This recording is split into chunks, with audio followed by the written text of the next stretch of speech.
Oh yeah, I can definitely see the resemblance. Yeah. Blizzard, never mind. Please. There's a draft, guys. Let's do our jobs here.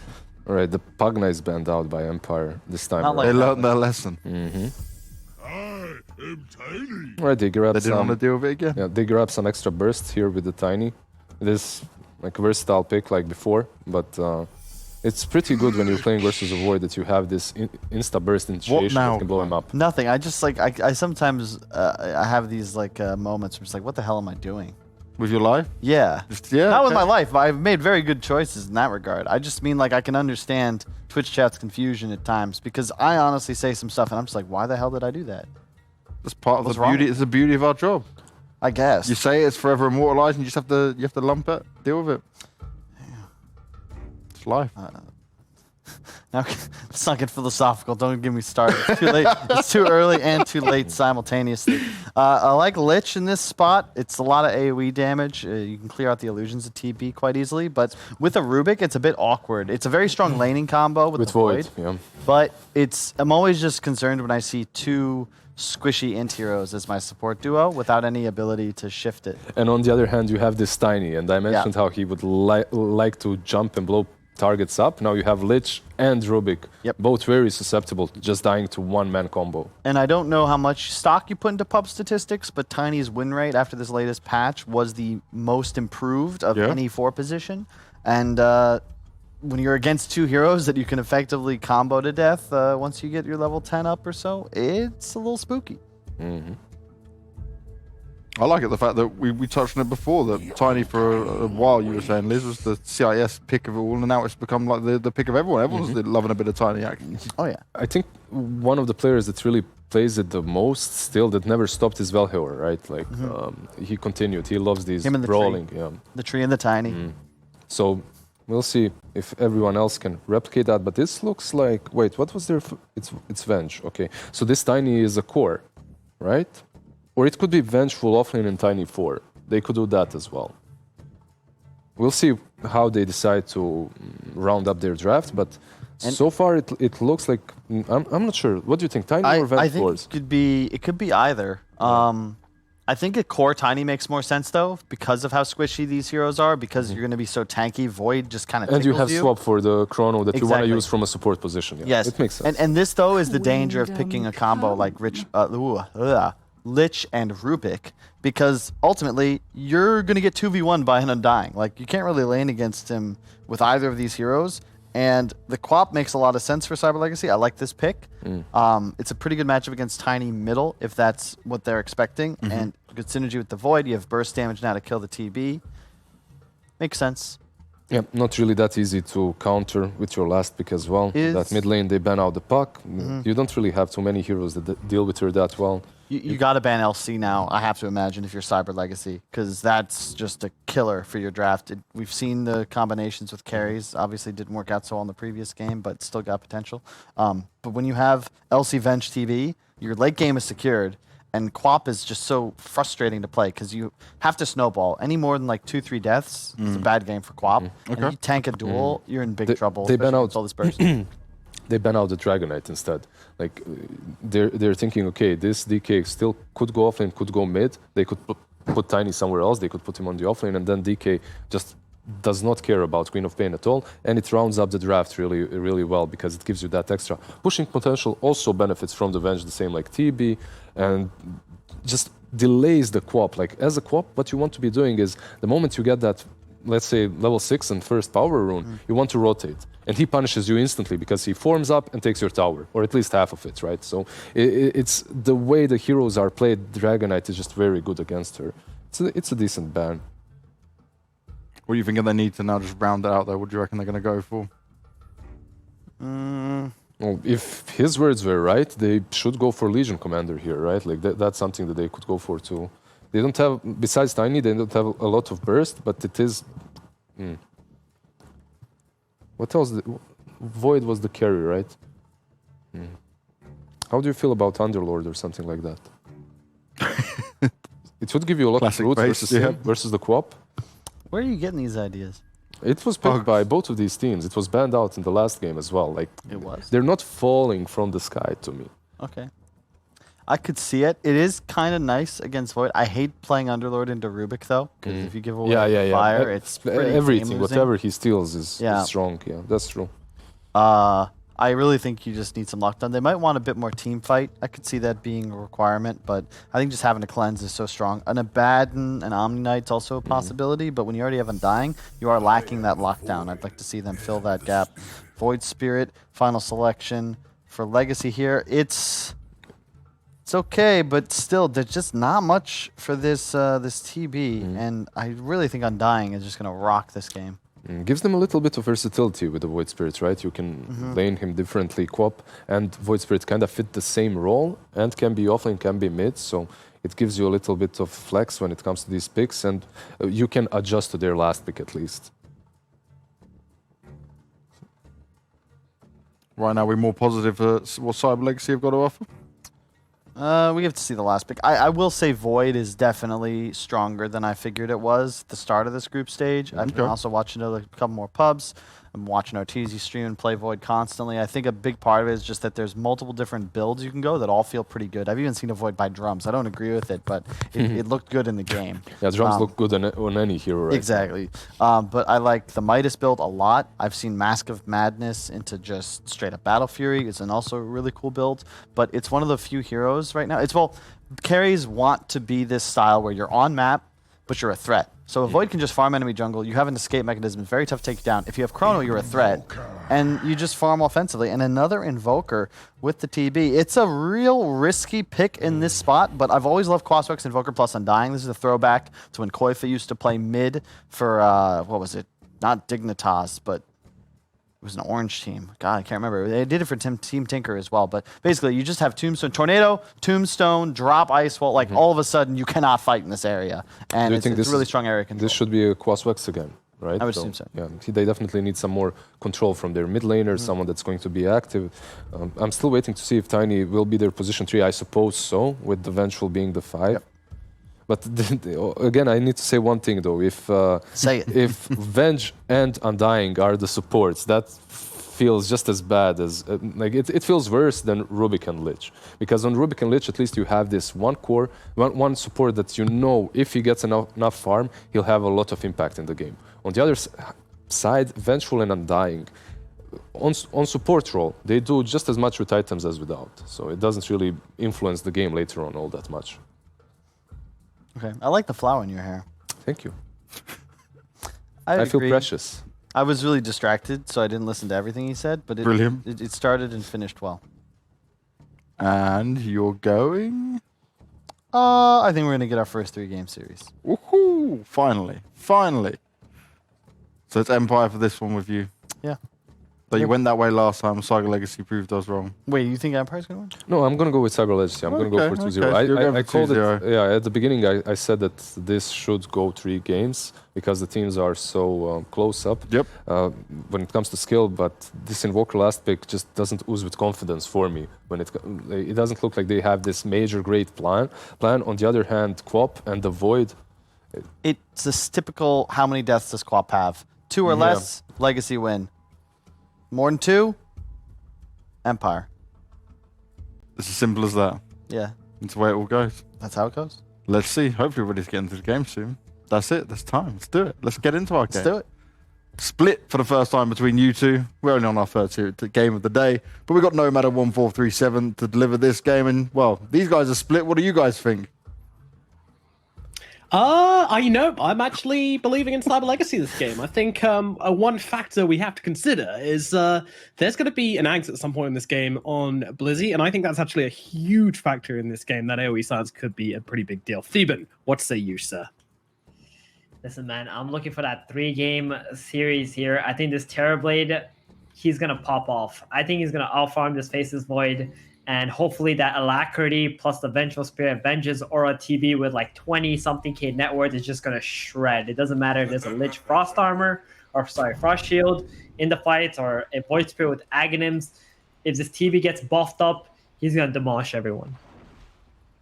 Yeah, there's a lot of factors. Lying around this game. We'll find out who's going to take the victory in game number 2, but I would say this is the most even draft we've had Maybe definitely of the day, that's for sure. But yeah, I mean, maybe of most of the games I've watched in this tournament so far. Game 1 draft was pretty nice, right? It was very close, and the majority of the game was very close as well until we saw Smiley Knight start to get tilted without having an MKB against the Faces Boys Halberd. Yeah, he true. just missed a bunch of hits and backtrack. Yep. What's his game? I think he's reset. He's got his Terrorblade going, man. This hero is really good in the current patch. I feel like I haven't really seen it match up against the Void a lot because Void has been increasing in popularity, right, in the past like couple of days. So we'll see how that goes. Yeah, we will. The thing I always look about Terrorblade as well is like, is there a lot of magic damage? And there is this game for sure. The Queen of Pain and the Void Spirit pump out a lot of magic damage, and also this Lich is, I find, a very nice pick into the Terrorblade when we're watching competitive games.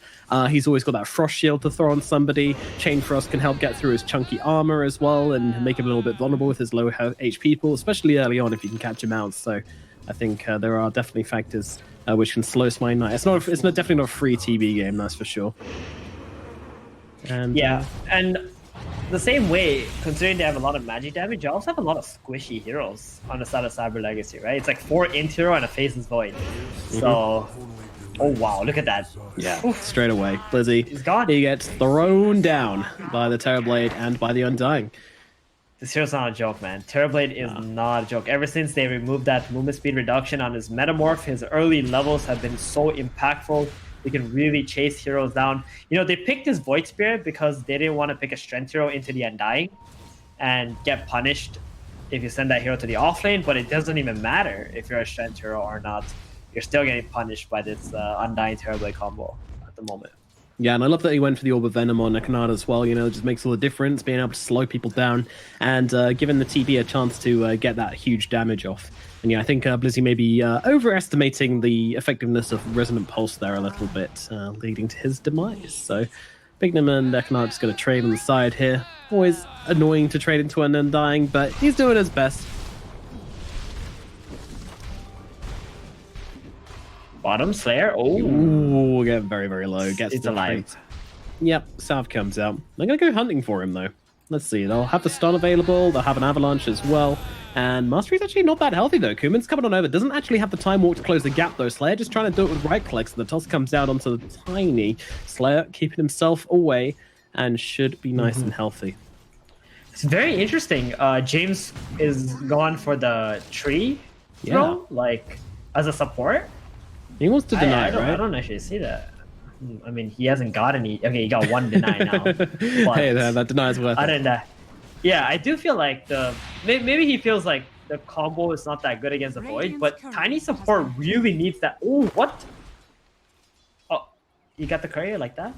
He splashed off the Lich, and he got the courier. He's pretty happy about that one. Okay. But yeah, the Tiny, like, as a support, you need your Avalanche and your Toss maxed out as soon as you can, right? So you get that burst potential. The Tree Grab doesn't really do a whole lot, apart from, let's say, killing the Courier, which he just accomplished, surprisingly. I think that was very much a coincidence, though. It's like the opposite of Caster's. It's like Caster's Blessing. You're like, man, I know this Tree Grab's very good. And then he like kills the Courier, gets a bunch of denies, and just turns very sick.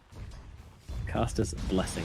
How's his middle lane going? Well, as we watch the Queen of Pain catch a Tornado.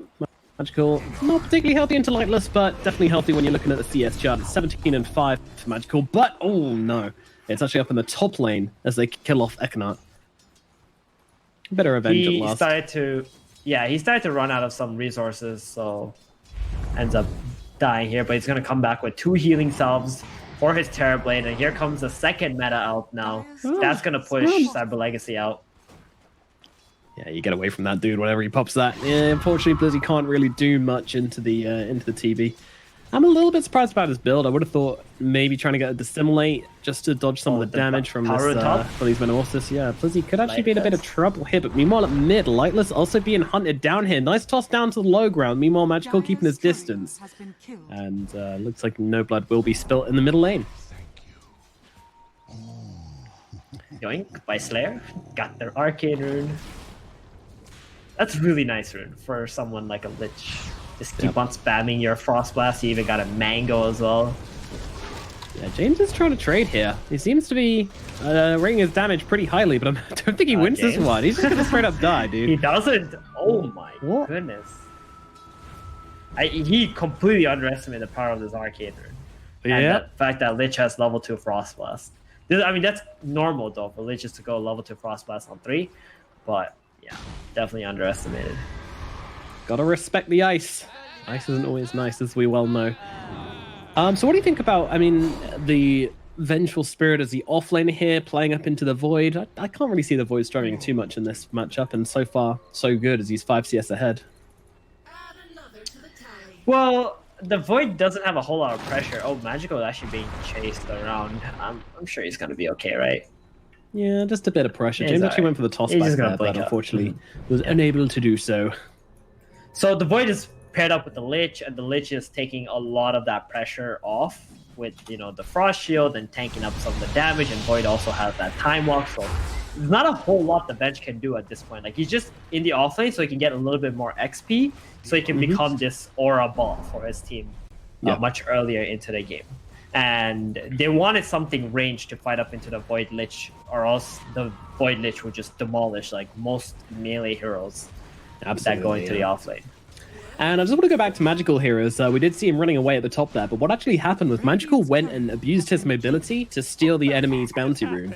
And then he goes and gets his own. So he gets 2 bottle refills from this, which is actually really sick. Lightless will luckily get himself the DD, which is going to help him out quite a lot here. But yeah, I mean, great play from Magical to be able to grab both of those bounty runes and just get the 6 bottle charges at 5 minutes. It looks like James really wants to kill Magical. They got the tornado. Well, let's Just see if the it can EMP happen. combo first. Ava, toss, and in comes a cold snap. Not enough, though. Okay. 100 HP, blinks himself away. Magical will survive. This Seems is like pretty a good though, tricky because now they can put some pressure on this tower now with the catapult too. The catapult is still alive in the mid lane, and the Queen of Pain has to run away, so the Rubik is actually going to rotate over to remove this pressure. Or else this tower might even end up at like 500, 600 health. Yeah, Light was forced away by this, even though he did have that double damage. Wanted to get some hits off onto the tower, but with that Fate Ball, he just kind of felt like he had to get himself back. Check out the TB, man. Look how many yeah. denies he has in his lane. 43 and Lizzie. 20. Smiling Knight is most definitely smiling, but they're coming up for him right now. As Magical comes in, and there is the heal coming out from Ekanard, trying to keep him alive. Lightless coming over as well. They're struggling to finish the job onto the TB here, but they will finally bring him down with the Scream, but they trade off their mid laner for it. Ekanard also getting pretty low. Blizzy has to be careful, popping that random pulse, try and give himself a little bit more HP to work with, and that will be enough to keep him alive. And now Lightless, not actually looking that healthy either. They're chasing him down here. Do they have the vision? They don't.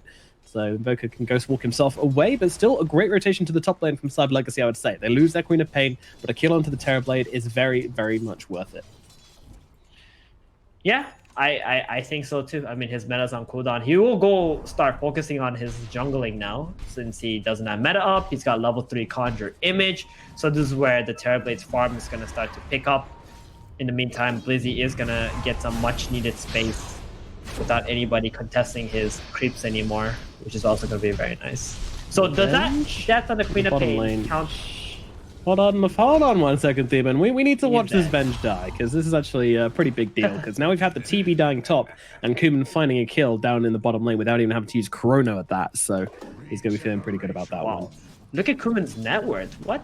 He's got like 300 gold on this Terrorblade. That's insane. Interesting.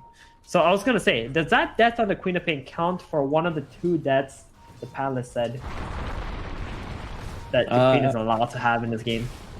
True, I guess so. Okay. One more and they've So lost. one more. All right. We'll keep an eye out for that.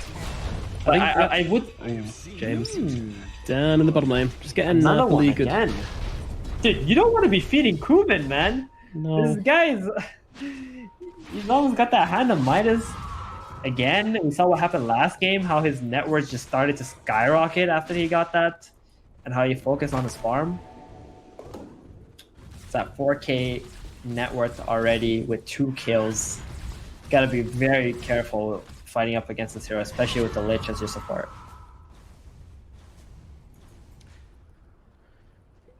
It's Man, really this- nice hero, actually. Yeah.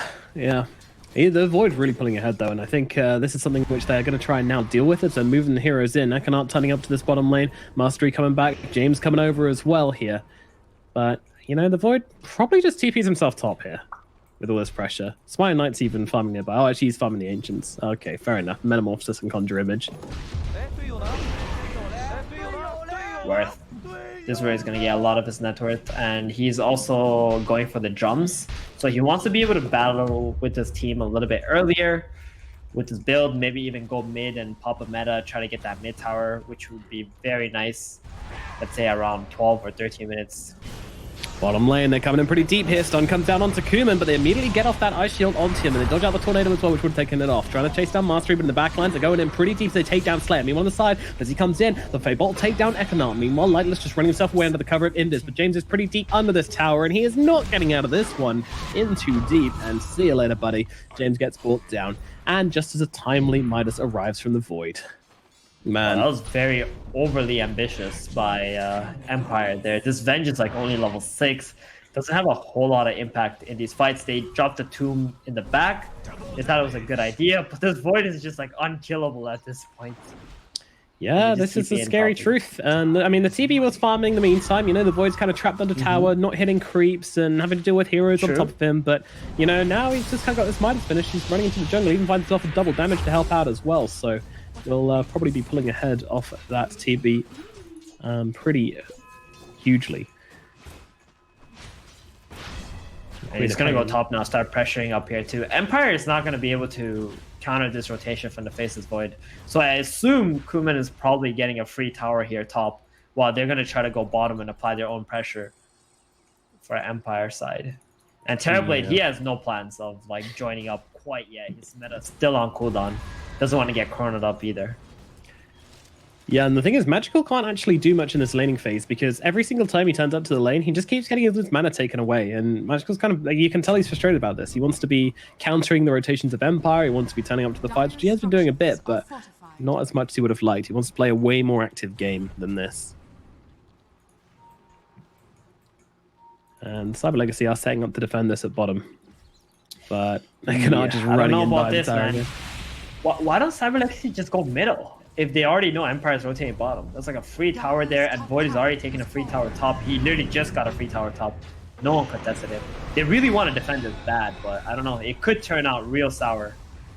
I feel like it will, as Blizzy comes forward to try and kill off the Tombstone here. Mastery is right behind him, and now Bignum actually puts down a Tombstone of his own. This could be the changing point they need here. They jump into Lightless. They've got the dust on him as well. Lightless dropping pretty low. Kuman comes around the back, and then we'll get the kill onto the Invoker. Meanwhile, James goes down as well, and they chase for more. Undying's going to be that target. Undying trying to run himself back here, but unfortunately he's just so slowed up by those zombies. Traitorous zombies slowing down Ekanart as they look towards Mastery in the back here. Blizzy runs him down, kills him off with Resonant Pulse and Ekanart as well, making that 4 dead on the side of Team Empire. What is happening, this team? Are they tilted from last game, or what's happening here, Theban? Maybe, but that Undying gave away Tombstone. They give them a little bit of vision. I mean, it was only a level 1 tome, but it was still very annoying, right? It's like that fear factor that, oh god, guys, they got Tombstone, we gotta run away. And then Void just had to show up to the fight, and they were just much stronger. The Terrorblade was like on the outskirts, farming, thought about going in, and realized his team is just way too weak.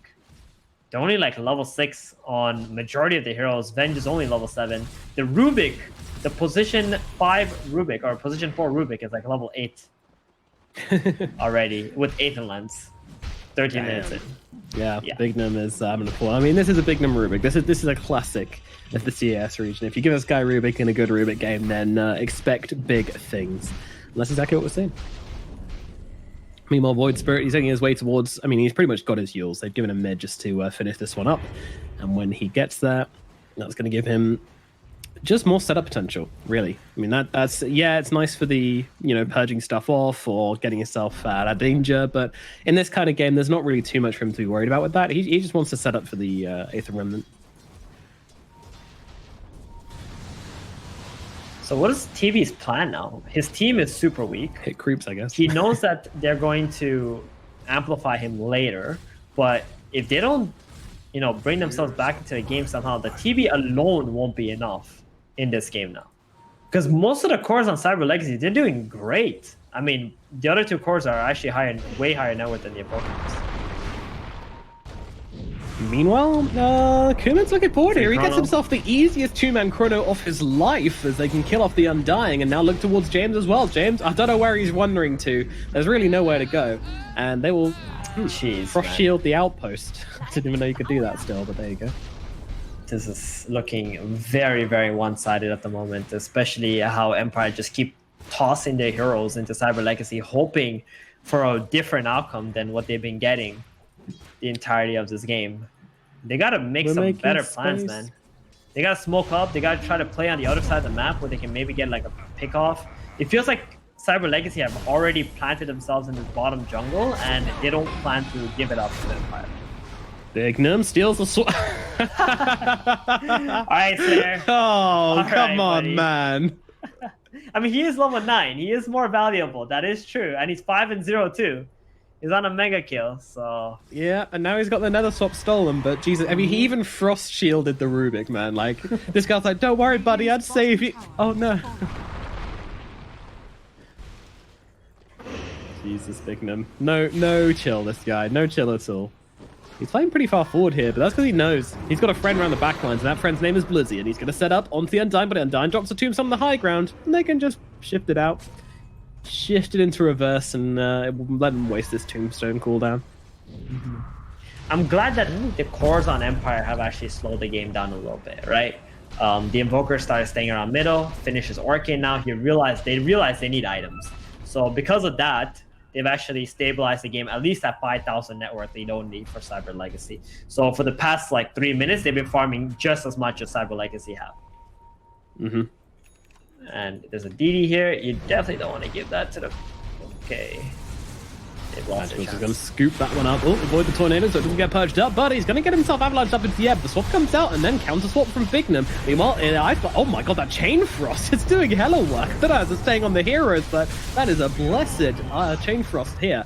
Meanwhile, Bignum trying to back himself away. Empire having lost 2 and buying back on their Tiny are trying to hold this middle lane. They recognize how important it is to keep this middle tier 1 tower up. The Smiling Knight, when this Metamorphosis goes down, I have a feeling Cyber Legacy might be wanting to pay another visit towards this middle lane. Most definitely. At this point, Smiling Knight is like, okay, I guess I'm just gonna farm out for the next 3 minutes, maybe get to my Manta first. Before we take another engagement. And he bought a lot of small items like drums and Dragonlance. So his Manta is actually very, very slow in this game. And he kind of needs it to be able to dish out some damage and also remove that time dilation from the Void. Yep. Or even make the Chain Frost not constantly bounce on him. Which is also really nice. But it looks like Empire are the one going to make an aggressive play first.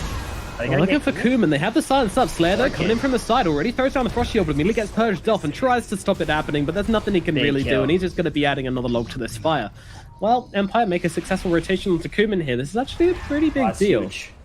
Now they're going to get mid-tower with Smiling Knight rotating over too. He realizes the biggest threat is dead on the map, so he's going to join in, even with his meta being on cooldown. As long as heroes are dead, he's going to try and take this tower, open up the map a bit more. That ward, now that Empire has, the ward Empire has on the triangle area is going to help him a lot play for the next few minutes. They know exactly where they need to go to get some pickoffs now. Absolutely. Blizzy, meanwhile, I just want to point out, is going towards that Aghanims. He's going straight in for it. Yules into Ags. Very classic build for the Void Spirit recently. He's very farmed for an off-laner. He is. He's on his been Void Spirit. enjoying these fights a lot. And as I mentioned before, I think this Ags is actually like a huge factor of this game. It makes it really difficult for them to play this one with the Venge, with the... Blizzy. Oh, that's an interesting drop down, my friend. And he's going to get silenced up and quickly murdered. See you later, Yikes. buddy. Kuman, He didn't know there was a word on him. Could do it. He's going to go for it here, but unfortunately he's catch the yeah. Undying, and now Lightless is going to disarm him instantly. Oh dear, that is not a chrono you are looking for, my friend. Meanwhile, James jumping in, tossed back, but unfortunately the Sonic Wave to follow up as well does grab them the kill onto James. That Tiny getting a little bit overzealous and trying to find his team a pick, and ends up getting himself killed. Oh yeah, James is like, no, you guys have to have something. Just take me. And then he goes in there. He tried to do something there, but his team was not ready to fight anymore, right? They don't have Tomb Up. No. Invoker And spells are all on cooldown. And they don't want to mean, engage into that Void. It was a toss back onto the Undying as well, who was like, not that far away. It wasn't really a play. I think James just kind of he's a big tiny player, so he's gonna look at that and go, all right, yeah, maybe not. You take what you can get when you don't have blink.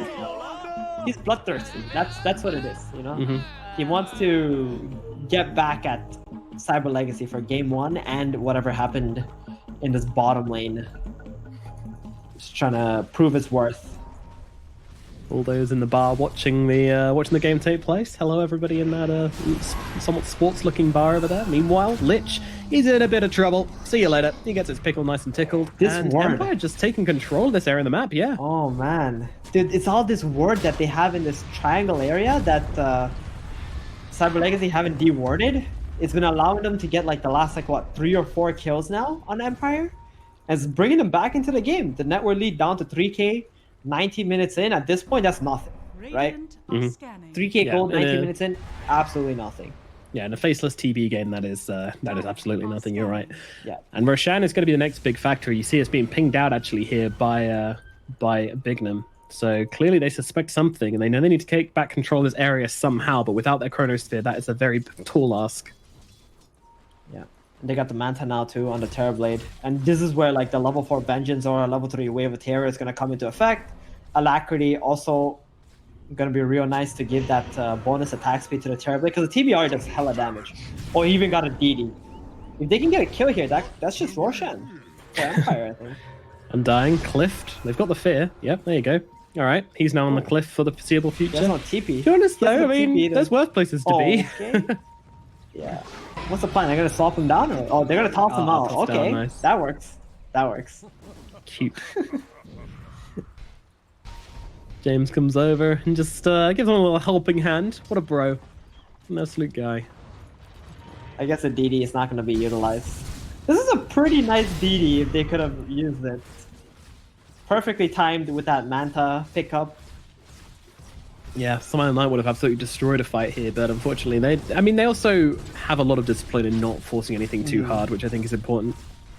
Yeah, so you can see here, Cyber Legacy dewarded that triangle ward, so Empire now no longer feel comfortable to play around that area without any vision, so they made their way towards the bottom side, and maybe now they can try to take the bottom tower with Terrorblade Illusions, or at least pushing the waves and threaten it. There's a catapult here too, so they can even alacrity that if they want, but instead they're going to smoke up where they're going to go. They don't have any vision for the high ground. They do have the tombstone though they can use for vision.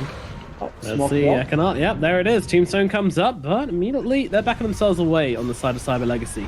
And these guys are being so cautious, and they are actually going to catch out the Rubik at the very least. Magical TPs himself in a little bit late here. I'm not sure they want to commit to this one with the Tombstone still up though. That does not seem like a wise move. Yeah. Cyber Legacy did just abandon ship of the high ground because Queen of Pain was not ready for that fight, right? Empire had 5 heroes, CL only had 4, so you're completely outnumbered. Even if you throw out that Chrono on 3 heroes, you don't really have an insane amount of damage without that Lich, forward on the front lines here, going for the swap back onto the Venge, but yeah, that was kind of awkward with the blink forward into swap, but Blizzy's on the back. He's a little bit caught out here. The toss forward comes in. He uses himself up.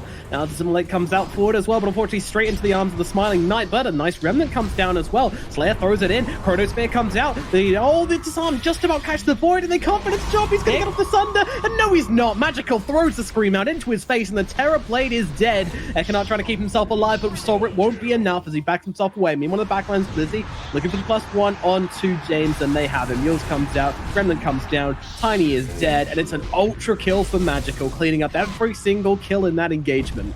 Oh dear, I mean that all started from that ridiculously awkward engagement from the Venge. Did you like the blink forward into swap it? I mean, I don't really know what she was trying to do there, but yeah. Yeah, that was really uncomfortable. Empire, the Terrorblade, he almost got that Manta into Sunder off. Maybe if he did, that would have been a complete game changer right there for that fight. They would have been able to at least kill 1 or 2 heroes on CL side, and TB would have lived, but that ulti from the Queen of Pain was available, so cleaned up the Terrorblade nicely. And all of a sudden, Magical is also a threat now, like a huge threat in this game. With all that gold that he just picked up. He's about to finish his BKB, he's got Orchid Yules. The Void is also very scary, but they're not going to stop running at them, man. I love this triangle, and they might find Kuman again here. He needs to get off that Time Walk. Actually pops the BKB. Still not using Time Walk right now. He's trying to min-max it as much as possible. He will get himself away eventually. That is a BKB used. Mastery, meanwhile, just running in the front lines here. They've dropped down the Tombstone as well, so once more trying to make something from this. And Vigna might be the casualty once again, and they're doing a lot of damage in response here, throwing down that Fade Bolt along with the Frost Armor helping out as well. And they do see this Tombstone here. Blizzy, he wants it so badly. He's like, man, that's a lot of gold sitting right there.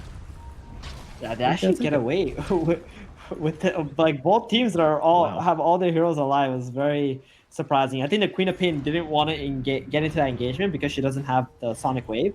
She just wants to keep on focusing on pushing out the lanes to get her BKB, get that Sonic Wave up, and then take engagements once more. What is going on with the double promo. damages this game, man? There's another one, this time on the Tiny. I swear we've had about like 5 or 6. Pretty mental. Anyway, just an observation. Do they have a mango tree on... Oh yeah, they do have a mango tree. I was looking for Empire's mango tree because there's like mangoes everywhere on the players. I was like... Normally people put it in the base, right? But Empire got it around the tier 2. Oh yeah, I absolutely hate the base mango tree personally. Oh yeah? How come? It's just boring, man. It's a fun item. My favorite way to use mango tree is like when you're fighting in the trees, you just drop it down for the flying vision. No one ever expects it. Okay. Who cares if he gets it? I mean, but then you don't really utilize all the mangoes. I guess sometimes late game, like people don't even use the mango tree even if it's in their base, right? So you might as well just like toss it somewhere for some vision. Yeah. No, what happens is you put it down in the fight vision. That becomes your little base, and no one knows about it except you. And you can just have your private mangoes. Your teammates stealing your mangoes anymore. They're all for you. That is the alpha play. Trust me, guys. I when I play support, I just like take all the mangoes with me, and then I just keep mangoing my team after a fight because they're too lazy to mango themselves. So here you go. True. Too lazy to mango themselves. You know I how, don't like, want there's like, yeah, you know how there's like water boys, right? On like teams and stuff. Yeah, I'm the You're the team's water boy. Yeah, I'm the team's mango for boy. you, sir. Oh, they found themselves a Tiny. Got to cut through him there with the Dissimulate from the Astral Step from Blizzy. James, he's taking his time, but he will go down. And Blizzy with the Aghanims finished up. And this is actually a very scary timing. As I cannot. Swap blink. Okay, interesting. It looks like Undying is still gonna die, despite a bunch of spells being thrown their way. Yeah, I mean they got the timing for the Queen of Pain with the BKB, Sonic Wave back up, Chrono up. I mean he's had his BKB as well on the Void. They can just go straight into Roshan Pit and make Empire come and fight them, and then they can just throw the Chrono, jam this Queen of Pain's net worth down Empire's face. And I'm not sure Empire can even fight back against that. Good thing the Invoker went straight BKB this game. I think he actually needed it badly. Oh, the boy got mana burn. Oh no. This is a bad fight now if they actually stick around. Do they have any mangoes, boys? Where they've got no support? Theban, they're screwed.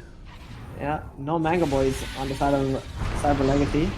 James jumping in the backlines here. They're looking for Magical here now. She's going to get a really great toss back, but the silence comes in from the Void Spear in the backlines, and now Magical gets off the BKB and can try and turn this one around, but Smiling Knight doing a ton of damage, but Magical just backs himself away. Slayer is killed off by the TB. Meanwhile, Sunstrike catches out Magical here. He's still going to be okay as he blinks himself out. Kuman just farming the whole fight. He had no mana. He had no interest in that one. He's just chilling up. But the Chrono actually predicting the Invoker there. They didn't have the vision for him. The Sunder comes out. Are they going to be able to kill him off all the same? BKB pop from Kuman, but also from Lightless as well. Can he get the bash? He needs it, and he's not going to find it. Turns around, starts hitting the Tiny instead. Blizzy trying to help out as well. Helps out with the silence. People of yours comes down onto the Venge as well, just to try to make it the +1. Void comes over, starts smacking away at that Vengeful Spirit, and this is going to be another kill going the way of Cyber Legacy, making it, well, about 4 kills, I think, overall. 2 from the first fight and 2 in the second fight, I think. Oh, they found the mango tree. Oh, Oh, no. It's over. Okay, For the boys got mango some tree. mangoes though. There's Hell mana. yeah. So yeah, there was like a ward and like a little bit of vision from the sentry, and I think 3 seconds later the Void chronoed him, the Invoker. But it was a really good save though from the Terrorblade, right? To sunder up the Invoker, the BKBs gets out, make sure the Invoker doesn't die at least. But they do lose the Venge and the Tiny instead. I mean, James is like, oh. I'm dying. He's going down, and Tiny's trying to commit to this one as well. Kuman's actually pretty low on HP. He has to time walk himself away as Smiley Knight comes in, dropping that reflection. Unfortunately, they have left Magical for dead. And now Roshan could be a real option for Empire. They're just going to run straight in there with the Smiling Knight. Lizzie needs to make a play here, but he doesn't really have that many spells. Kuman here to back him up as well. I'll throw in the Remnant to get some vision into the pit. James just kind of wanging around the back here. Goes for the Abbot toss. Not actually going for the toss back as Kuman comes in to help him out, but all the while, Roshan's being taken, and I don't think there's much chance of stopping this one. As the Sunstrike comes down onto Blizzy. Pretty nice, and Kuman is committing super hard to this. I don't really know what he's able to achieve with this, but Time Walk comes out. He's distracting them from the Roche as the Chain Frost, doesn't matter actually. Bignum is able to get that kill. Kuman gets a TP away. What the hell? Void just, literally, dude, he just got them out of that pit all by himself. And the team comes in, gets a sneaky pick off. They are running themselves straight back in. The Void having to walk all the way back from base should still mean the Roche goes the way of Team Empire. I don't think anything crazy is going to happen here. They don't have the heroes for it. And Roche will fall. And Aegis will go into the hands of the Smiling Knight. So after all, it is still, oh no, Slayer getting a little bit too big for his wee booties here as he gets chopped up by the Smiling Knight. Terrorblade is king, and now the Void actually silenced up here. Doesn't have the BKB for another 1 second. Does get it off, gets the Time Walker out as well, but again, just forced out of the fights and constantly being forced off the map around all over the place as the Sunstrike comes down onto him as well. Just as an extra middle finger towards Mr. Kuman here. We should be safe. I really don't think they're chasing him. Yeah, no, they're not. Not successfully anyway. Oh man, that's 2 BKBs that he's used just to run away from Team Empire here. He's down to 6 seconds already. I mean, if he gets to 5 seconds, this Invoker is going to be able to, you know, lock up the Void. He is, absolutely, yeah. Yeah. We should also mention this all started because Terrorblade thundered that Invoker and saved him when he got chronoed earlier. Jesus, that sounds like hours ago. Exactly, right? But it's hilarious because that's why they even got to this position where Empire were able to kick CL out of the Roshan pit, you know, control up that area, kill off Magical. Magical couldn't buy back and try to contest the Roshan. And now Empire are in a great spot in the game. They got the Aegis on the Terrorblade. He's about to finish a Scotty. That's a huge item. Void is not going to be able to heal that much now with that Scotty up too. Oh boy, Tiny in some trouble once again here. The bash comes through and they will grab the kill onto that Mr. Oh, James. Mr. Tiny. Yeah. Poor old James. I wanted to say, James was having like a redemption arc around the Roshan fight area and all the things he was doing, but then he's back again. Died. He's got 11 deaths this game, dude. He's got a third of CL's kill, more than a third of CL's kills. Jesus. All right, it's smoke time. It's go time. Cyber Legacy, they don't care about no stinking Aegis. They're going to try and make their play regardless, but they do have a Skadi down on the Terrorblade as well. This man is large. But they're not going to find anything just yet. And they just take up this this enemy triangle, start farming it up. Magical's chilling on a cliff, all good. They just take control of this area of the map. Well, they did outnumber Empire until the Tiny is now alive, so they want to try and utilize that numbers advantage to get an aggressive spot on the map, but they still have Aegis, man. When the Tiny's back alive, they gotta get out of there. Are they actually gonna commit for this? Oh my god, the Undying is just melted here. He's dead for 70 seconds as well. That means no tombstone. That's 70 seconds where CL will probably feel very confident to continue to play aggressively because they still have Chrono.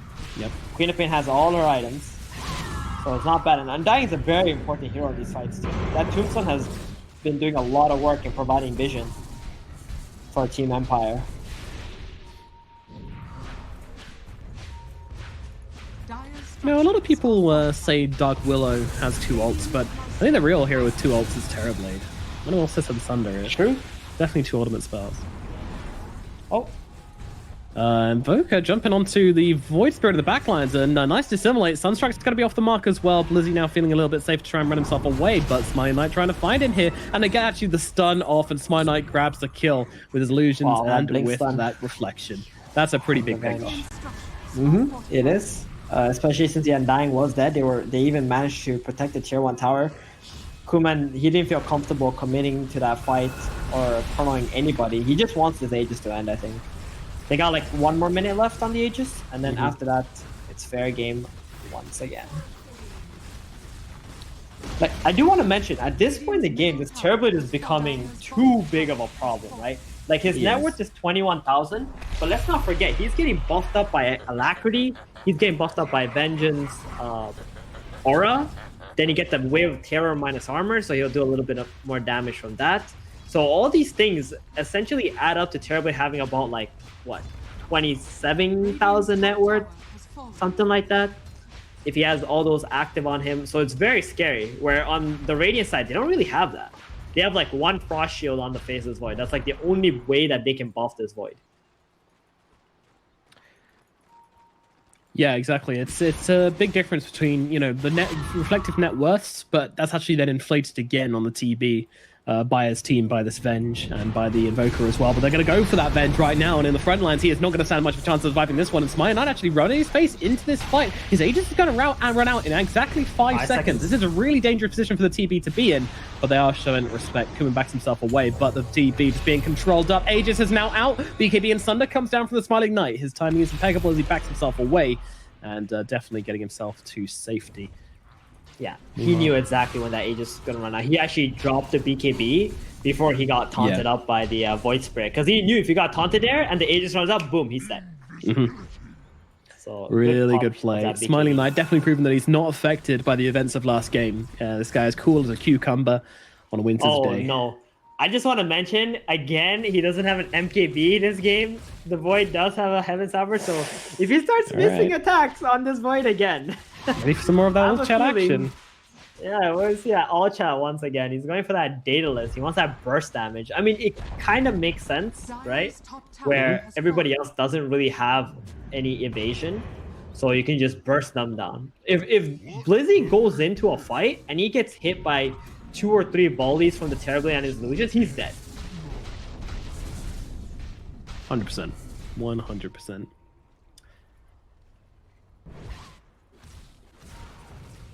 Yeah, this is getting real scary for CL, I think, because they don't really have the heroes who can just jump right into the middle of the fight and control up the TB, apart from the Void.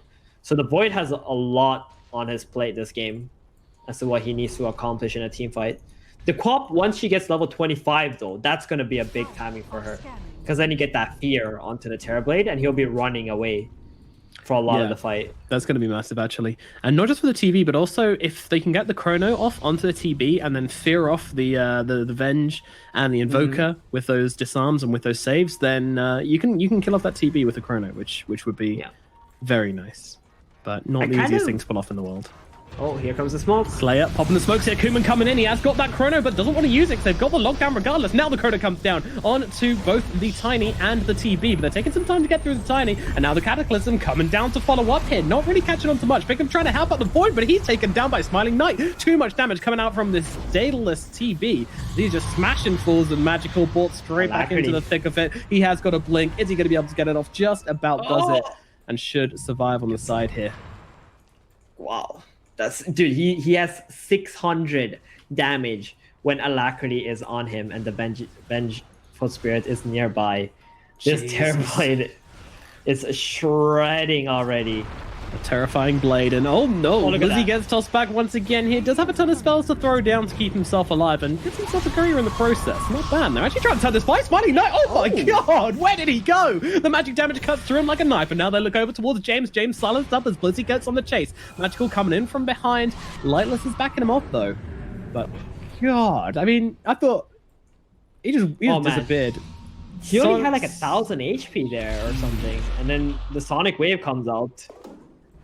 Sonic Wave with the Fade Bolt and just like physical damage, and from the Queen of Pain, just right clicks. It's enough. From that Enchanted Quiver, sorry, is what it was. Man, I'm getting a new respect for Enchanted Quiver every time I see this item. It seems to do so much work in when you most need it to. Look what he put now on the Terrorblade's items. He's got a Witless Shackle. That's a big item actually. Yeah. For Terrorblade. He's going to get so much HP.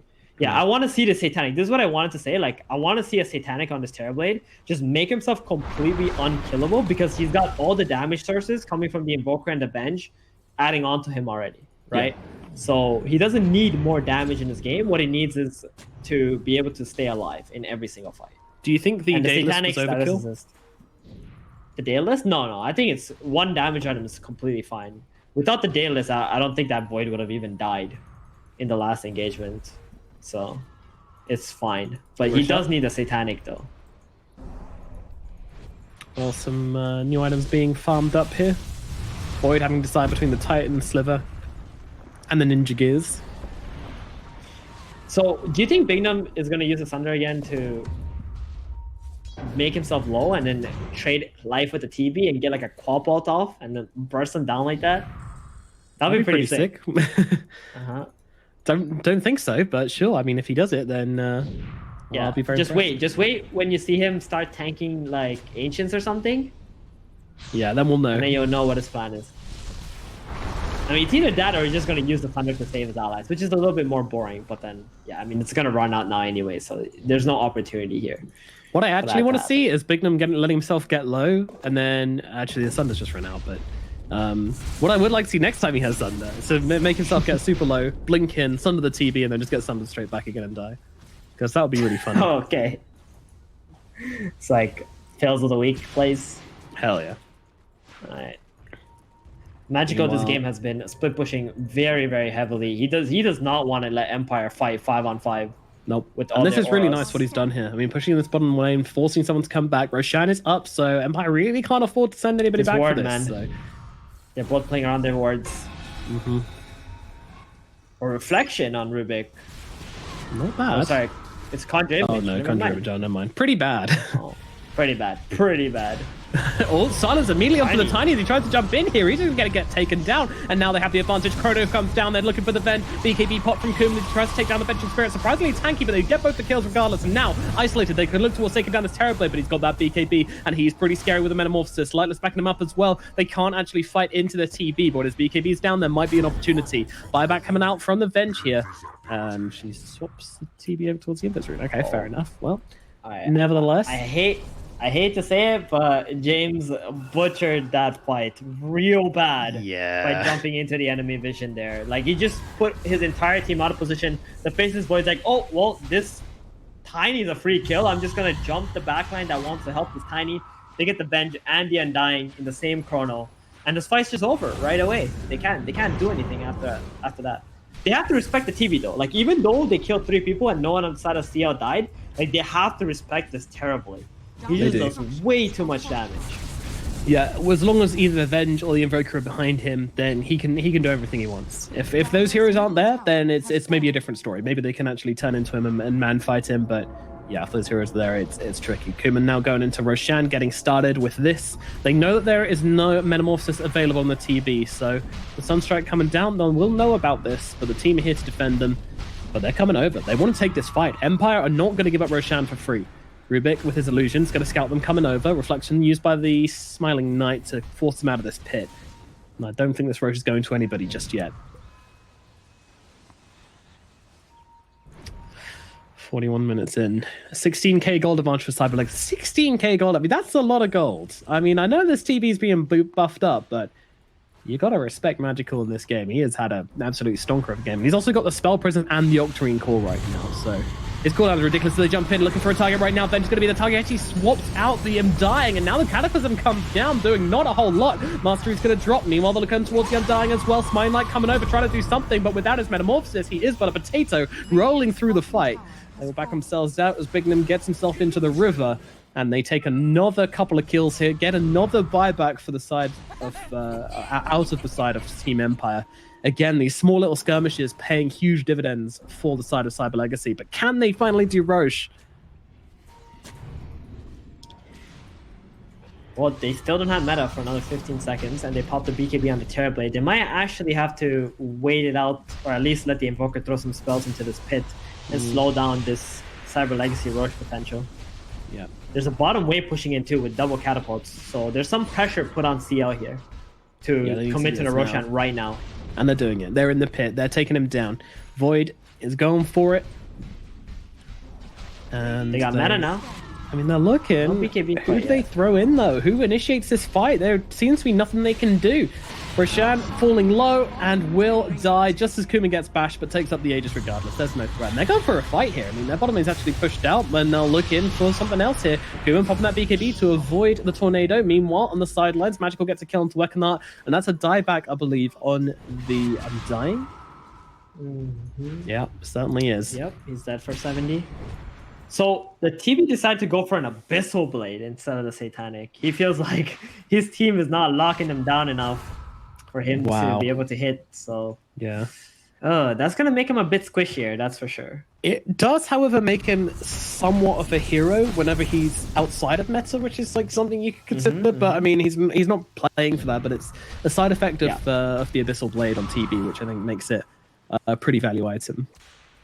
So the Void now with the Ninja Gear and his Chrono up and Aegis, like he's so confident that he can just pop that smoke, go on anybody he wants, Chrono up. Even if he sees the Invoker, I think he will just Chrono him. He probably has the damage, honestly, to be able to kill him too. Yeah, I think so.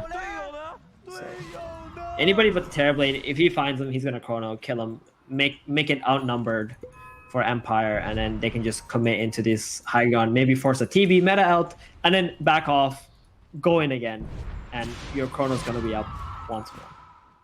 Yeah, important to mention here that the TB does have buyback. At the moment, though, the Invoker does not. He is 1k gold short, so that'd be a really big target for them to kill off to the side of Cyber Legacy if they are trying to end the game soon, which I think they probably are, to be honest. Wow. Did you see Queen of Pain's items and like what level she is? This is 27. This is a very scary hero. But they're jumping out right now, but the swap comes in from Bignum. BKB also popped from Magical here. I'm not too sure what more they want to do, though. It is maybe a preemptive BKB, but I mean, she was going to jump. Absolutely right call to It's okay. I mean, she has Octarine core, right? So that's not a very long cooldown on her BKB. She's going to have it up again in 25 seconds.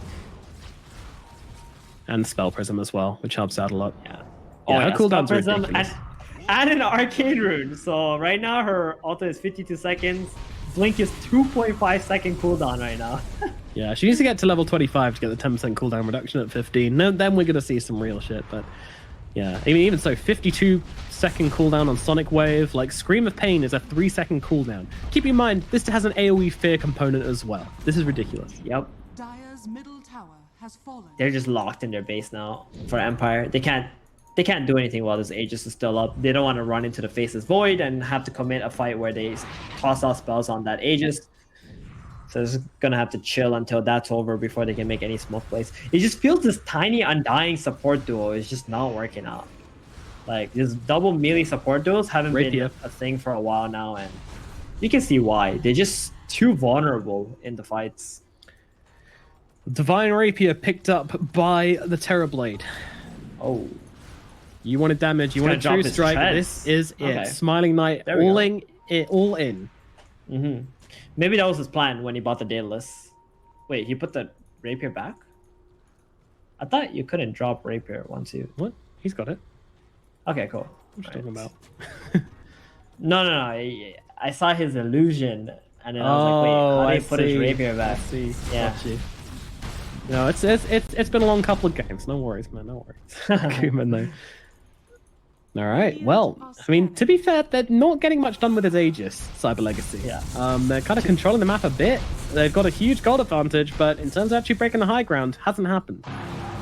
Yeah. To be fair, I've also been watching with 40 packet loss, so some of my frames are not all there. All right. We'll find in our hearts to forgive you, I'm sure. And they know about the Rapier now. I mean, they see this illusion and they're like, alrighty, this is what's happening. This is the deal. There's Aghanims on the Lich too. So he's actually going to be able to stun up all the illusions and the real Terrorblade if he wants to. Interesting. In the fights. And then Ghost Scepters, once the TB starts to hit him, it's like, that's how they're itemizing right now. Yeah. That's really cute. We'll see what Slayer can do with this. It's a bold play. But he's also got the Timeless Relic as well. So his debuff duration is actually increased by 25% on that. Which is, big. It's a big deal.